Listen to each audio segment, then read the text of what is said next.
صدقہ فطر کی مقدار کیا ہے؟ غلے کا 1 صاع۔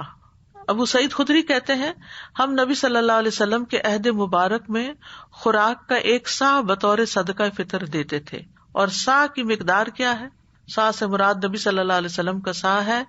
یہ اس آدمی کی ہتھیلیوں کے 4 چلو بنتے ہیں جس کی جسمانی بناوٹ درمیانے درجے کی، چھوٹا بالکل بھی نہ اور بہت بڑا بھی نہ ہو، 4 چلو بنتے ہیں۔ اور تول اور وزن اس چیز کے مختلف ہونے کی وجہ سے مختلف ہیں جن چیزوں سے صاع بھر جاتا ہے۔ اگر آپ نے تول کر 1 صاع نکالنا ہو تو یہ یقین دہانی کرنا ضروری ہے کہ یہ تول اس صاع کے برابر ہو چکا ہے جس کے مطابق آپ نکال رہے ہیں، اور یہ تقریباً 3 کلو چاول بنتے ہیں۔ پھر اسی طرح یہ ہے کہ صدقہ فطر کسی بھی کھانے سے نکالا جا سکتا ہے جس کو لوگ بطور غذا استعمال کرتے ہیں، جیسے گندم ہے، مکی ہے، چاول ہے، لوبیا ہے، مسور کی دال ہے، چنے کی دال ہے، جو لوگوں کی غذا اور خوراک بنتے ہیں، جو عام طور پر لوگ کھاتے ہیں۔ اور نبی صلی اللہ علیہ وسلم نے کھانے کے 1 صاع کو فرض ٹھہرایا ہے، اور صحابہ کرام صدقہ فطر اس چیز کا نکالا کرتے تھے جس کو وہ خود بطور غذا استعمال کرتے تھے۔ یعنی ہر علاقے کے کھانے پینے کے انداز مختلف ہیں، مقصد چونکہ غریبوں کو کھلانا ہے اس لیے وہ اس چیز میں سے نکالتے تھے جس کو خود استعمال کیا کرتے تھے، یعنی بنیادی غذا جو بیسک فوڈ ہوتی ہے۔ اسی لیے آپ چینی کا فطرانہ نہیں دے سکتے، یعنی چینی بدلے میں نہیں دے سکتے، یا اسی طرح چائے نہیں دے سکتے۔ یہ وہ چیزیں نہیں ہیں کہ جو ایسینشلز میں ہیں یا بیسک آپ کی غذا ہے، یہ اسٹیپل فوڈ ہے، وہ نہیں ہے، بلکہ یہ تو ایکسٹراز ہیں۔ لیکن ڈبوں میں پیک شدہ غذائی اجناس سے بھی صدقہ فطر ادا کیا جا سکتا ہے، لیکن اس کے لیے صحیح ماپ تول کے ساتھ اس کو ادا کرنا چاہیے۔ پھر یہ ہے کہ صدقہ فطر 1 صاع سے زیادہ بھی دیا جا سکتا ہے، یعنی اگر کوئی زیادہ دینا چاہے تو زیادہ اس کے لیے صدقہ شمار ہوگا اور اس کا ثواب بھی زیادہ ہوگا۔ صدقہ فطر میں کھانے کی جگہ بہت سے علماء قیمت ادا کرنے کو بھی جائز قرار دیتے ہیں، یعنی کچھ علماء کا خیال ہے کہ یہ چونکہ نبی صلی اللہ علیہ وسلم نے لفظ طعمہ استعمال کیا تو اس لیے صرف کھانا ہی دینا چاہیے، یعنی راشن وغیرہ نکالنا چاہیے۔ لیکن یہ کہ بہت سے علماء یہ کہتے ہیں کہ اس زمانے میں چونکہ کرنسی عام نہیں تھی یا تو بڑے سکے تھے درہم و دینار، تو اتنی چھوٹی چیز کو ناپنے کے لیے کوئی سکہ نہیں تھا کہ اس کی قیمت بتائی جاتی کہ اتنی قیمت ادا کر دی جائے، اور عام طور پر صدقہ جو تھا وہ اجناس کی شکل میں نکالا جاتا تھا۔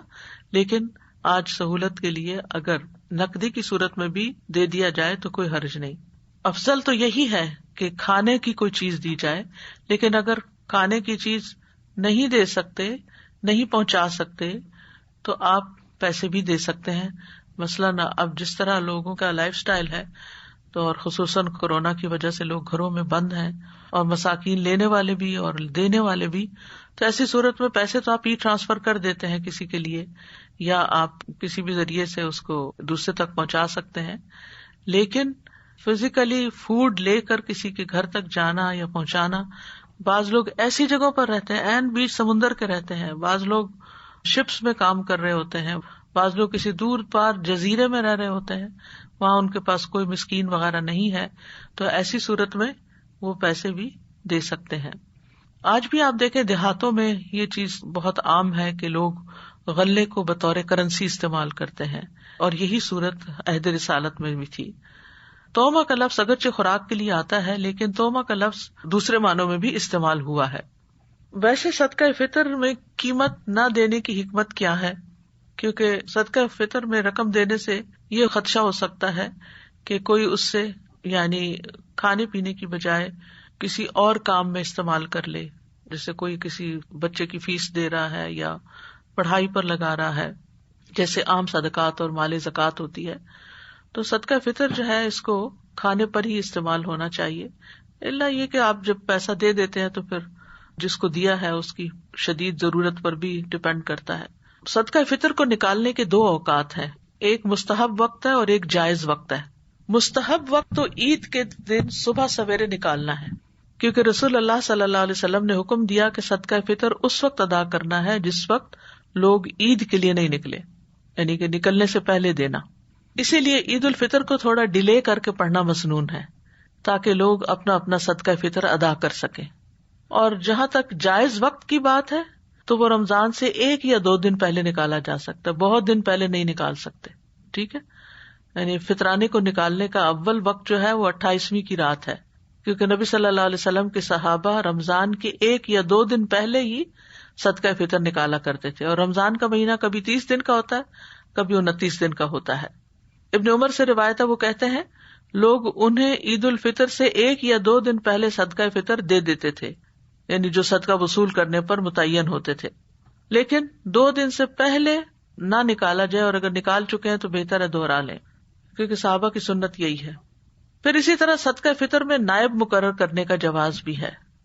ٹھیک ہے، کہ مثلاً آپ اپنا صدقہ کسی فلاحی تنظیم کو دے سکتے ہیں، کسی آرگنائزیشن کو دے سکتے ہیں، اور وہ آپ کے بہاف پر آگے ڈسٹریبیوٹ کریں، یہ طریقہ بھی درست ہے۔ یعنی بعض اوقات آپ مسکین کو ڈائریکٹ ہاتھ میں دیتے ہیں، اور بعض اوقات آپ کسی آرگنائزیشن کو دیتے ہیں تاکہ وہ آگے پہنچا دے، اور صرف یہ ہے کہ یہ انہی تنظیموں کو دیں جن کے بارے میں آپ کو یقین ہے کہ وہ نماز سے پہلے آپ کا صدقہ فطر غریبوں تک پہنچا دیں گی، اس کو سال بھر جمع کر کے نہیں رکھنا چاہیے، اور جان بوجھ کر ڈیلے نہیں کرنا چاہیے صدقہ فطر کو، اور یہ حرام ہے۔ اگر کوئی مؤخر کرتا ہے تو اس پہ قضا تو لازم ہوگی، لیکن وہ اجر و ثواب کھو دے گا۔ عید کی نماز ادا کرنے کے بعد صدقہ فطر ادا کرنا یعنی مکروہ میں سے آتا، ہو جائے گا لیکن وہ مستحب اور جو افضل وقت ہے یا تقرب کا وقت ہے وہ نکل گیا۔ پھر اسی طرح یہ ہے کہ ابن عباس کہتے ہیں رسول اللہ صلی اللہ علیہ وسلم نے صدقہ فطر کو فرض قرار دیا، چنانچہ جس نے اسے نماز عید سے پہلے پہلے ادا کر دیا تو یہ ایسی زکوٰۃ ہے جو قبول کر لی گئی،